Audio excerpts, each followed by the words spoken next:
Hey everyone, it's Vanessa Callahan, and I'm so excited to welcome you to the Calm, Empowered Parent podcast.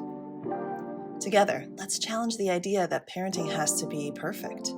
We know that there is no one-size-fits-all approach to raising children, and while love is the key, it sure helps to have the right tools for the job. Raising resilient humans is intensely personal and even transformative work, and I'm here for it. Let's laugh, cry, heal, and learn together. Here we go.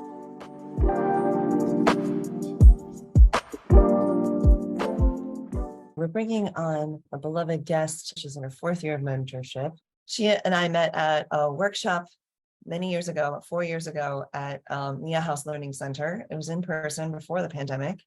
And I was talking about navigating big emotions and meltdowns and tantrums in young kids. And I remember, Tiffany, you were in the back and standing there just really listening, but having to leave every now and then to sort of take a breather because there was just a lot going on at that time for you and for your daughter. We were wrapping up the workshop, and I remember, Tiffany, we got to have a moment together where we were chatting, and she goes, it doesn't feel right. Like, this shouldn't be this hard. And I don't really understand what's going on. And I remember being able to reassure you that what you were experiencing was normal. And a lot of parents of young kids, go through the same thing where they're coming up, like they're trying their best earnestly, and they're like successful in other areas of their life, but then suddenly they hit these roadblocks and another one, and it starts to stack up and kind of blow out our nervous system. And the next thing you know, you're just like stressed, anxious, and crying spontaneously.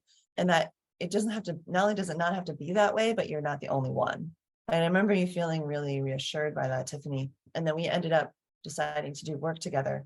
And something that stood out to me when I interviewed you to see if it was a good fit is you had said, like anything, this is parenting and raising kids and being a good mom is something that it's like a goal. It's something I really want. And it's probably one of the most important things I'll ever do. And I remember you saying to me, Tiffany, something like, and in every other part of my life, it takes about 3 years to get really, comfortable with a skill set and maybe even master it and do it, doing it pretty well. So I'm anticipating this is going to be a 3-year journey. And I remember you saying that to me and me thinking like, oh, we'll build it for you, Tiffany. Like, we're going to have a second year, a third year, and beyond, if that's what you're interested in. And I've just watched you grow. I've watched you lean into difficult work. I've seen you also lean back and take care of other things and then come back in. But one of the reasons I want to showcase you today is that we did capture your story from 3 years ago. And wanted to play some of those clips back and hear your perspective now. So Tiffany, so glad you're here. So we'll start with this video here. Okay, so when I share this with you, it's not to just sort of like, oh, here's an example of some success and stuff like that. It's really because Tiffany has a special way of articulating how this work has impacted her perspective. And I think that, and shares like some really strong insights or breakthroughs she's had along the way. And I just know that, there are folks out there who can really benefit from hearing this right now. And that's why we want to share this with you. So I'm curious, let's see, I'm going to go ahead and hit play. I'm curious what stands out to folks. And for you, Tiffany, this is kind of a retrospective. So let's see what stands out to you. There's never like a good guidebook on like how to deal with certain kinds of behaviors. She'd be pouring like all of her food on the floor. She would throw a tantrum. She would act out. And to me, things are hard because they're not very logical. In our culture, in our society, we feel that if you're being too lax or understanding with your kid, you are being enabling. Like, oh, they're taking advantage of you. You're being weak. You need to be more stern. That's the message we're constantly hearing. Also issues with me and my partner where he had a very different style of raising children.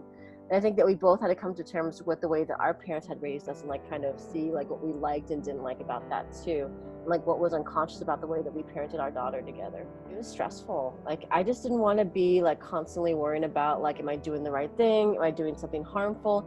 Am I giving her the support that she needs to really grow up and be like, a capable, resilient young person? I decided to work with Vanessa because I felt like coaching was a really good way for me to like make changes and improvements. I feel like when you have a book or you have a video or a podcast, it's like those are really good ideas, but am I really going to commit to making these action steps happen to like create a plan or do this work? And when you have a coach, in a lot of ways, it's someone kind of guiding you and problem solving with you, but also for me, it's like holding me accountable.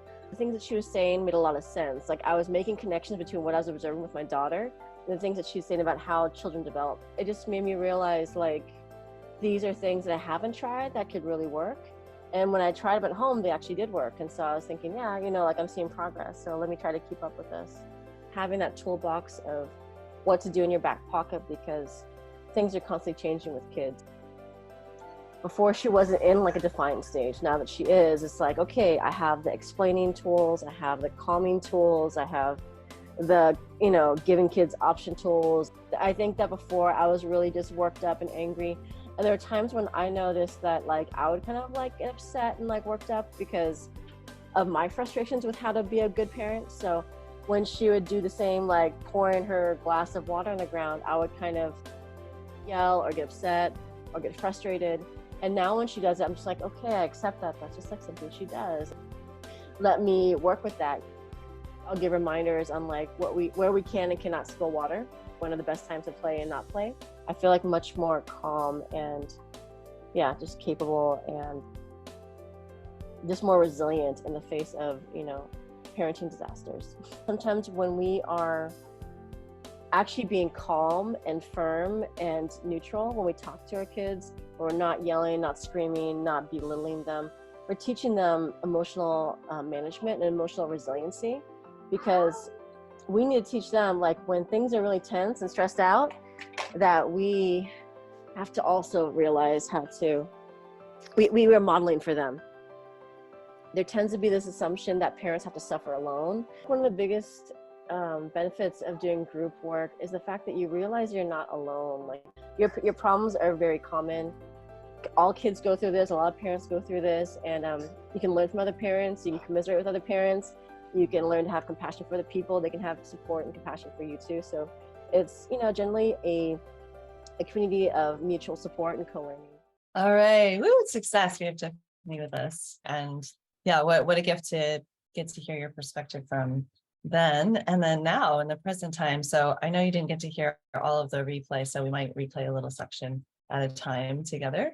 But I guess just hearing even some of it, is there anything that kind of stands out to you about just like the journey you've been on and like hearing that back? Yeah, I mean, I think one thing that's so great about this program is that I actually feel like in some ways I'm a different person. I think that when I first started, doing this program, I was just in a really challenging place. I think that I was having problems co-parenting with my partner. I was really trying to figure out what it meant to be like a good supportive parent to my child. And again, I think a lot of the things that we were talking about before about like what it means to be a good parent, what it means to have like good boundaries and still good values. I think there's so many confusing messages. I still feel those today, but I feel much more confident in my parenting. And it's really translated a lot to how I show up in so many other parts of my life. I think especially when it comes to like, how I relate to my parents, how I relate to my family members, how I relate to my coworkers, because a lot of what we learn in this program is really about like, how do we show empathy? How do we connect with people? And how do we make sure that we can create like forms of collaboration? And so, yeah, it's been a really great journey for me. It's like quite a bridge to collaborate and empathize with someone who is basically your heart walking outside your body. First of all, so you feel protective of them, love them to death. But they're also like a completely different stage of development, right? They're like their reference points, the way their brain works, the way their emotions run. And then they're also just another person, like a different temperament, personality, preferences, and all these things. So I feel like it's interesting how you bring this work into, working with adults is a lot of what you're referencing, right? Family members. But I think there's something really special about doing it with your own kids that I like to think of raising children as like a completely customized, like very personalized and accelerated program in personal growth made just for you. Like, here's your curriculum. Your child, your heart, right? Your growth. Tiffany, I love what you said. And when she's mentioning the program, she's talking about the Family Foundations Immersion, which is this year-long program. And this is our last week to enroll people in this cohort. So if people are interested, please let us know. And when you say the program, I also think of like doing the work of like actually looking at your parenting, seeing what's working, seeing what areas you're struggling in and getting support is what it really comes down to. One thing you said in your video that stood out to me too is that there's never a good guidebook. And at that time, especially what was really blowing you out were like the tantrums, like the big emotions. And when you haven't been around little ones having big emotions, either for a long time or ever, it really is, it's like an event. It can be really an upsetting event, like every time. I guess I'm curious if there are any like tools now that you've come through, many years of mentorship, and now you're like this more confident parent. Like, what would you say for people who are just listening in, maybe haven't done this work? Like, what tools kind of stand out to you that you find yourself using on the regular? And it's going to be different for every parent, so it's always interesting to hear like what has really stuck with you. And I heard empathy and Right. collaboration. So anything else that you could share with folks? Yeah. Learn from? Well, one thing I also learned about the Family Foundations program is that it makes you think holistically about what it takes to have a healthy family, right? How do I be a good parent, but also how do I relate to my child and help their development? And one thing I start with is myself, really. And I know that when I am stressed out in my life, when I'm doing like a million things, I have to find ways to still be resilient myself and be a good, just show up my values, live my values when things get really tough. And, when tantrums happen, that could be your tough point. And so for myself, it's like, how do I remain calm and grounded, which is really challenging for me sometimes. I'll say actually more than sometimes, a lot of the time, when I think to myself, I could look at my daughter and say, the reason why she's upset is so illogical, right? To my brain, to myself. But I have to get into her shoes, into her perspective of like what she's going through. So first of all, I need to start with myself. So it's like, how can I be a calm, resilient parent? What do I need to calm down, right? Do I need to breathe? Do I need to walk away and then come back? Do I need to, use whatever technique there is to like become more into my like wise brain so my lid is not flipped? And so that's one thing I try to start with. I think the second thing that's been really helpful is, the connecting before you correct kind of tool, knowing that sometimes when children, especially young children, are acting out, they, they're feeling raw emotions, but they also want to see your love and care. And how can we work with each other through the hard moments, but still care for each other, when we're having difficult times? And so I try to remember that. It's like, I've seen many times in which my daughter has done very, very angry things towards me. She's yelled at me. She's thrown things at me, because she's younger. So it's like, that's her reaction. She's tried to like physically hit me and do other things. And then afterwards, once we kind of connect with each other and calm down and try to like do some like co-regulation techniques together, like breathe together or just like connect with each other physically, you could see her anger transform into sadness and regret too. And sometimes she'll even say, "I'm sorry, mama." And she'll realize like her reaction might be not proportional to her feelings of hurt or anger. And so seeing that transformation that she's going through by using these tools is really helpful to remember that we shouldn't take these things personally. And we should remember that like, going through the motions of like, living in our values and trying to be there for each other and show up for each other and support each other through the hard times really does count. And it sends a good message that we are going to like struggle through things together. I think those are some of my biggest techniques that I really value, again, through my daughter, with my relationship with other people. And, tantrums change over time. Like, when I first started the program, I think my daughter's around 2.5 years old.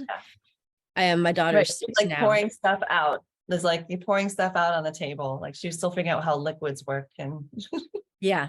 you're Yeah. redirecting, like, oh, we can't pour that out, Right. but we can pour this out over here, over the sink. Yeah. That sort Yeah. of stage. I think one thing that's interesting is that, kids, like once you master things, people change, right? The children change. So it's like, I can deal with a 3-year-old stage, but what happens to the 6-year-old stage? And so, but the tools kind of stay the same. It's like, you're learning to adapt and be creative and be a problem solver, as we're all evolving and changing. Yeah. I think, and that's part of what, I mentioned when you had come to me, you had said something like, it's going to take at least 3 years to get to a place. And I think that's just for all tool building or tool and skill building, and just sort of getting to a place of feeling like you have fluency, even, right? Like where you can adapt tools to the situation.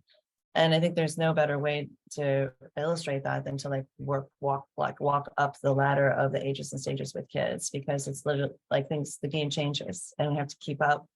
And but after these 3 years, like I've seen you adapting, like and you come with great questions to our coaching sessions and our leadership sessions with insights and perspective. And what I hope for folks is that they can get a sense of what it's like to really commit to something like this. And I think, Tiffany, you're such a great example of this. And I guess if you could go back in time when you were making the decision about whether or not, to go forward with coaching or to like even come to that workshop and you're in that room with other parents, like if you could go back in time and like whisper something to yourself in the ear, like what would you tell yourself about this journey and especially like this parenting journey? What message would you have for yourself back then, not knowing what you know now with the tools and the adaptation and the relationship that you've been able to build with your daughter? I think one thing I would have told myself is to be more kind to myself. As we extend empathy towards other people, like extend empathy towards ourselves. It's hard. We make mistakes. We have hard times. We feel bad about missteps and what we could have done better. And I think that's one thing I'm getting better at, even though it can be hard at times. But sometimes when you embrace the learning and the mistake making, you're a much better learner and you're much better at being more resilient. And is there anything you would say to like reassure yourself? Like what would the message be like at the heart of it, do you think, at that time? So I love that. That's like a good directive, like be kinder to yourself. It's right? I wonder how would you soothe yourself back then? Like if you could go to that workshop where you were feeling in your feels. I wonder like what would you say to yourself back then, or someone who's maybe in that same situation now? Yeah, I think one thing I like to say to myself oftentimes is like, you're doing your best. And I think that goes for many scenarios. Like we are doing our best with the time and space we are given, with the knowledge that we are equipped with. We can't do anything more than that, Yeah. And there's so much self-compassion for exactly where you're at, and also acceptance.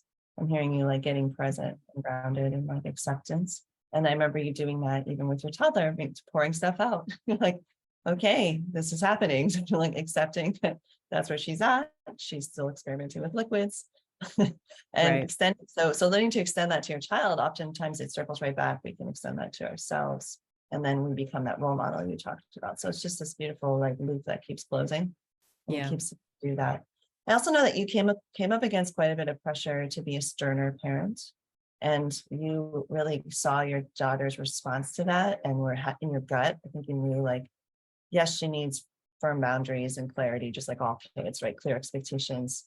But there was another piece that she needed from you besides like the firmness, and really followed your intuition around that. And how do you feel about that now? Like, you kind of declared it a few years back in that video, like we're getting all this pressure to be stricter or else we're enabling, or like, how do you feel about that present time now that you've watched through several years of, choosing something else or choosing a combination? Right.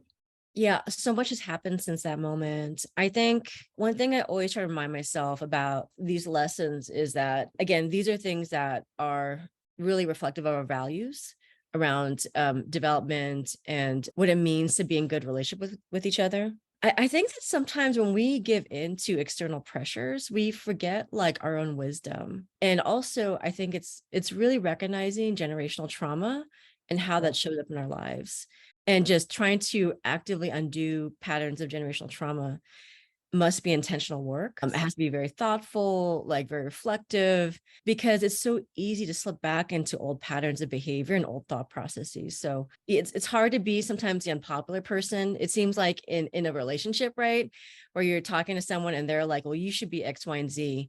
And I'm saying like, actually, I'm seeing this work. I think it's really important to just know who you are and what you're standing for, and know that what you're doing is working. I think that that's the one thing that really transformed over time, is that, my ex and I had different ways of parenting, but over time I showed that actually these other ways of these techniques are actually working. And not only do they work, but they actually create long-term benefits, right? One person was speaking to my ex, and they said to him, shutting down your kid and being firm and commanding can can sometimes lead to like some short-term, results, but it can lead to long-term harm. And I think that was really good to reflect on. Yeah, and I've seen you even in the face of those pressures, either like find your internal wisdom and strength to be steady, or come and lean into the community that you built around yourself, whether it was inside the program, outside the program. Say, look, here's what here's the evidence, and here's the reality I'm seeing is that when I make space for my child's feelings was kind of the biggest one versus shutting down. And like you described so beautifully, allowing for that cool down period for lids to come back on and then come to address the thing. It kept showing evidence that, you just really saw what you saw, right? And you said, this is the evidence, I'm seeing this work. And if there's so much power in claiming that for not just, the moment, but for, like you said, for generational change. And that's something, you're right, we have to be intentional and active about, and that's what we do in our work, right? In leadership and legacy, like the second and third year and beyond programs, as we start to really say, like, okay, let's acknowledge where we came from. Let's take the best, leave the rest. Let's acknowledge where we are now. And let's really aspire to where we want to go, so we can have this sort of like momentum of generational perspective that is a context for every decision we make around parenting, every choice. Now, it doesn't mean you have to be in that perspective 24 hours a day, but I think what it does is it does ground us into what our core values, like you keep mentioning. So Tiffany, which is really lovely to hear your reflections on this. I don't know, folks are listening, hope you're feeling like empowered and excited about what's possible in this work. I know I didn't put this question on the list, Tiffany, but I would love to just hear, like, is there anything that's been like surprising to you in the work?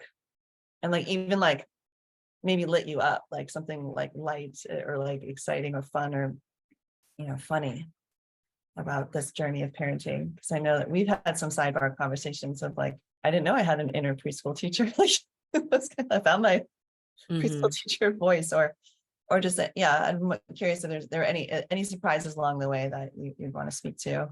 I think just the biggest one that I mentioned before is how much the learnings in this program have such a ripple effect in my life. It affects like how I engage in conversation with people, especially my parents, my partner at the time, coworkers. I think that my parents have listened to the workshops and my friends and family have listened to the workshops. And it's great to see them try to adopt the tools and find them useful as they support my daughter as well. So in some ways, it's creating like a real community of support for her, where we're trying to all get aligned on the same page about how we show up as caretakers or caregivers, to try to like instill the same messages. Because I think for any child or for any person to receive multiple messages in different forms in different ways is very confusing, especially as you're trying to develop and grow your brain. And so it's been great to see like my parents be like, hey, I did this technique. It worked really well. And it worked, we were navigating a really bad meltdown tantrum while you were away. So that's always been a great surprise. It's surprising to see people who, like my ex, who are really anti the techniques and program, to really embrace some of them, changing like the way that people think and view parenting and their relationship to children. I think that it's allowed me to have just a deeper sense of empathy. Like I always thought like I would have empathy as a value, but like it really, when you're pushed against a wall because your kid hits you with a chair over your head, like it really takes it to a different level of empathy, of being like, well, what is going on here? Let me think about what's happening. How can I like kind of control like the multiple things happening at once and move with my daughter through a healthy place, So like you're really trying to like kind of triage and problem solve very quickly. And the more you do it over time, the better you get. Not to say that I'm perfect by far, and I definitely have my moments, but like vast improvement than before. Yeah, and doing your best means something different now than before you develop skill set. Yeah, it's just like you have more at your disposal, and that's amazing. Tiffany, so proud of you and all the work you've put in, all the ways that you're showing up. And it's not just like the one direction, you to child. It's like you to child, to coworkers, to family members, to the older generation. So it's like up, it's down, it's all around, and it's internal too. So it's kind of like when you say ripple effect, I really do think of it as like all multi-directional and all. Right. Also, just to say that the chair situation was a very one-time drastic situation. Right. Does not happen often. I don't think. No. Anyway. Yeah, you don't want to get. I'm trying to go extreme here. When it gets around, it gets really bad. Yeah. Yeah, right. No, I mean, sometimes it's the extreme examples that stand out in our minds though, because they're the ones that test us the most. And I think the fact that you're like, you triage quick on your feet, able to handle it, like one of the tougher examples is really illuminating. It's like, even when my child goes to this extreme place that she almost never does, somehow, like I'm still able to find my calm and find a way through it and help her get to a healthy place. I'll try to understand what's going on quickly. I think otherwise those incidents can blow us out. And I know there are people listening to this who are like, oh my gosh, like, I want to run, I want to hide, I want to fight back. The worst comes out of me. And we both have been there too.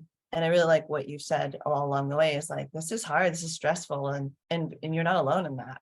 Like we're not just sort of set up when we become an adult, we're suddenly ready to raise children in these and handle these really tough moments with all the tools at our disposal. Because we don't have them to grab onto, then like we're literally grasping the air. Right?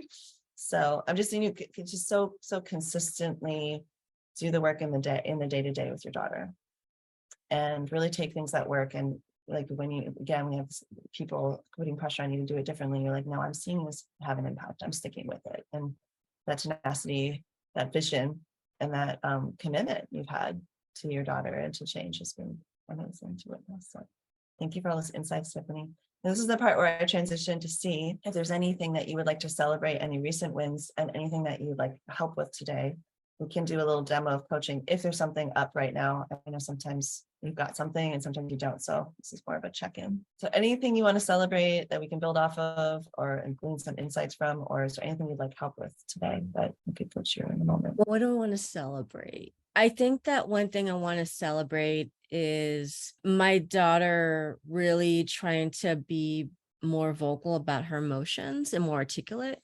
And that seems like, maybe not that big of a deal, but sometimes it could be hard to be vulnerable and to say things that she might fear judgment, even at her young age. And so I think that's been good. I think one thing that has been challenging, and this is very recent, this has been a recent turn of events, is that she has been very stubborn about her opinion about stuff. And so this kind of was growing over time, but it became more forceful recently.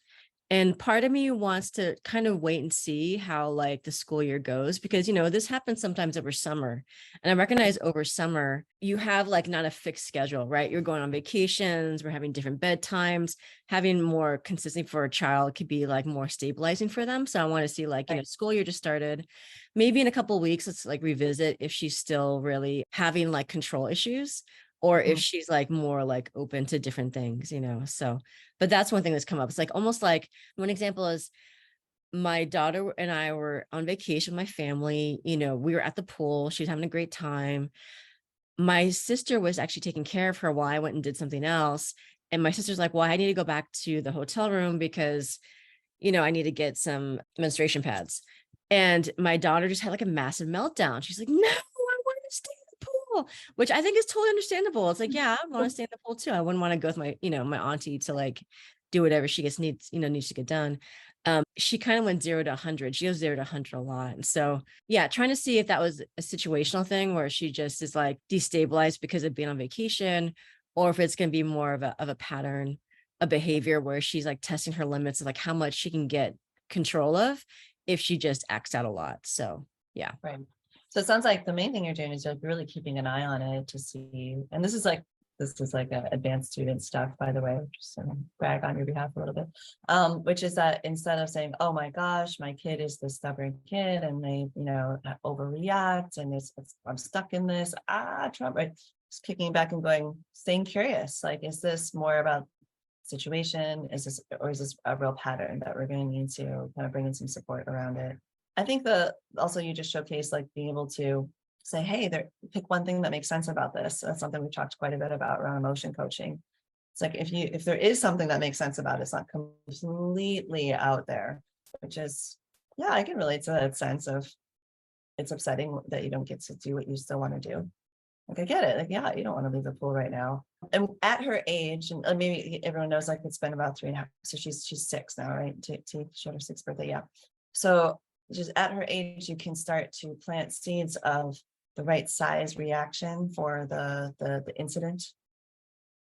It's like, yeah, you can be like validating, you can be upset about not getting what you want, and you can have strong feelings of sadness and anger, like of not having control over what's going on. And yelling at your aunt is really not an appropriate response. Like she doesn't, and you can even start to say things like, your aunt doesn't deserve to be yelled at because you still want to swim. And you can say things like that to a 6-year-old when they have their lid back on. And I know she already has like remorse and regret often after she blows up. So this is like delicate. You have to be delicate with this. But even maybe next time she sees her aunt, she can say, remember what happened last time when your aunt was being so nice and taking all this time to play with you at the pool? And then when you wanted to stay, you ended up yelling at her. Like, how do we want to treat Auntie today? What kind of a visit do we want to have? So everybody listen, like 6 is at the edge of a developmental stage. And this is what we're going to be working with for the rest of the year, right? Like she's heading into 6 to 9. The expectations are shifting at school, 6 to 9-year-old age band. And that transition, you can start to level up your parenting around like choosing, not just retrospect, like, choosing between a consequence and the right choice. Like we might say, can you stop yelling and you can stay at the pool, or do we need to leave? It still is that's like the 3 to 6. So that's the bridge, right? We're kind of like we're in the lower stage. The upper stage is, 6 to 9 would be something like, what kind of a visit do you want to have with Auntie today? What are some things we could do and not do to make sure we have that kind of visit? And a 6-year-old can start to think that through proactively. So it's going to be really interesting to see how you play with that tool going forward, particularly around her times when she might be in a situation where she doesn't have full control. She doesn't get to have what she wants. The other thing you can continue bringing in, and I know you already have awareness of this, T, but this is kind of for everybody else's benefit, is, really, really lean on the previewing tool whenever you can, particularly as she's transitioning and into a new school year. So like when you do have information like, oh, I heard that PE is on Wednesdays. What might we expect when we're outside and hot and you've burned all your energy? How might that feel? What might you need? Oh, I need to like get some water and, like kind of have some downtime when I get home that day. Okay, so maybe when you get picked up by grandma today, you can build in some time where you just get to chill, right? Those kinds of things you can start to do with her because of her age and stage. She can like think that far forward, like across the whole day. So previewing gets to kind of elevate to this older stage as well. You're transitioning her to that. How do those things sound to you? Yeah, that sounds right. I like the open-endedness of the questions. Like, what would you like to do with your auntie? Or, like what kinds of activities would you like to see? Because I do think that she really makes a lot of things like many kids do, like a power struggle. And so they want to have this sense of autonomy of like, what can I do to like have control over things or like direct how I want to see things go down. And it's tricky sometimes. I'll be real. Like some kids will answer questions and some kids, like any other person of any other age, will stonewall a bit, sometimes she'll just say gibberish and I'm just like, okay, well, maybe we'll talk about this later, or maybe we'll make this into a game, or maybe there's I think that I just want to be mindful of like where her mind is at. And then when there's like opportunities to have conversation. Yeah, that's a really good way of thinking of it. It's like, okay, maybe not now. And that we have to kind of have this practice of putting a pin in it and remembering to bring it up later, which I like, especially across like 24, 36, 48 students. I even have like a notepad in my pocket because my memory's not the best. So I feel like this child, this topic, and then try to find a time. But when you have the one child, like you can sort of build up this bank of topics. And then when you see the opportunity, you're like, oh, this is the time. Let's bring it up now. So I love that. Yeah, good. Nice tea. The other thing you can do around control and autonomy is you can preview for them what level of influence they're going to have and what is not negotiable or not within their control. So oftentimes previewing is actually just help them set up their expectations of how much influence they're going to have. So you can say, when we go to grandma's house, I know that they want to stay indoors today because it's hot. So we're going to need to choose indoor activities. I wonder what you're going to end up doing at grandma's inside, so that like maybe she's been really on a tear about like her scooter or something. You can like head that off a little bit so that you don't get the meltdown of, but I want to go scooting, So if you start to see themes, you can give her heads up about how much influence she has on those particular topics. And that can be wildly helpful as she's heading into this new stage. She wants to have influence. I mean, she's always wanted influence, but now she's like, she's going to start bringing up fairness, what her friends can and can't do. Like this is the new stage, 6 to 9. And so we're getting ready for it, and we're here for it, and we're here for you. We're good. We got Yeah, you back. thank you. Yeah, definitely. Anything about what I just shared that you wanted to, how's that landing with you? Anything that stood out there? One thing I also like about our conversations is just like the developmental phases that people go through at different ages, and how it changes over time. I sometimes feel like we expect adult behavior from younger people, and it's just not realistic at all. Their brains are still developing. And so it's great to be like, this is actually very normal. This is normal developmental behavior. And as things change, as they get older, these are things to be more aware of their capabilities and their ability to like problem solve and stuff. So I really like that. Yeah. I think what you said about meeting her where she is too, like when she starts with gibberish or she stonewalls or she doesn't answer the question. I really think of a 6 is my favorite ages because I've taught 3 to 6, I've taught 6 to 9. And so I've always had 6-year-olds, and I've always feel like I've really seen that transition. That's literally her going, I feel more like a 3 to 6-year-old right now. Yeah. And then when she's like getting all up in arms around, like, that's not fair. How come she got to, like, that's her sliding up to 6 to 9. Like, I want to be a part of creating the norms of our little culture here. Like, I want to weigh in, I want to vote. And that's when you can go, we can start to do things like launch family meetings and have an agenda and those kinds of things when she starts showing up like that. But then she might come to the meeting and go, blah, blah, blah, blah, blah. She's like, oh, we're in a 3 to 6 mood. Yeah. So it's a really fun age, and you'll start to really see a difference about halfway through the school year, particularly if she's like really, she's in a culture where there's a lot of like kind of meta discussion about how the day goes and the kids get to have some weighing in on things. She'll start to have a lot more practice in that, and we have that to look forward to. So I'm excited that we get to have this year together, the school year together. It's a great one. It's a really developmentally transitional one. So much more ahead. And thanks for letting us do this live so other folks could hear and kind of peek in on a little mini coaching session here, this last part. I appreciate that so much. Yeah. Thank you so much for having me and giving more chances for coaching. Of course. So let's close with and wrap up with, do you have a message for any of the parents out there who coming up against some of the same struggles you have now, or like maybe some of the things that you've worked through these last 3 years? Like, what would you say to them? Yeah, I think that the best part about being on this parenting journey is, it's such a good investment. I think about my kid, and this is the time of our lives where we spend the most time together. The older she gets, the less and less time we have together to spend together, to grow together, to learn together. And doing the work up front pays off. And knowing that, I think sometimes I look back, I'm like, oh, I wish I did this better. I wish I did that better. But knowing that I really invested time in my kid and my family to be healthier and happier and set the foundation for a future, I think makes me feel good. And you can always do more, quote unquote, but at least you're doing the work. And I think the only thing we can really, expect of each other is to just make sure we find ways to do the work when we can. Powerful. You see why I brought Tiffany on for an interview and insights. So good to have you here again. And in case this is your time, this is your time to invest in your parenting and wanting to get support, be a part of a community with like Tiffany and others like her. Parents are in it and doing the work and doing it together.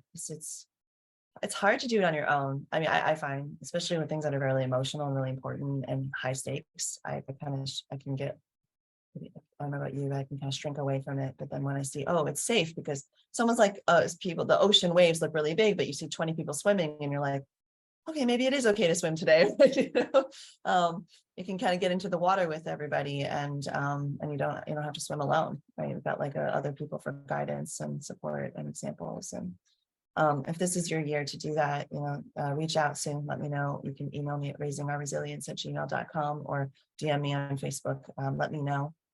It's raisingourresilience@gmail.com. And we'll just get together, do a quick consult and see if it's a fit for you to hop in. One way or the other, we'll have some time with me, some one-on-one attention, which I'd love to give you if you feel like the work is what is appealing to you right now. All right, T, thanks again. Lots of love to you and your little one. And I don't know, somehow bringing up your grandparents the grandparents really made me smile because I had such a great conversation with them after the last workshop. And so glad you're all team behind your daughter. It's beautiful. Yeah. Thank you so much, Vanessa. I really appreciate it. Yeah, you're welcome. All right, everybody. So may you continue to find your way to being a calm and empowered parent, raising happy, confident, resilient kids. And yeah, best of luck and lots of love to you. Until next time. As we wrap up, remember, there's no one-size-fits-all way to parent. Keep nurturing those strong family bonds and watch resilience bloom in your community. You've got this. And if you found this episode valuable, don't forget to like, share, and subscribe. You can also hop over to thecalmempoweredparent.com for current events and to grab your copy of the Calm Parent Strategy Guide. You can even learn how to bring our free and low-cost workshops to your school or community. Your support means the world to us and helps us empower more parents and children. Let's do this together.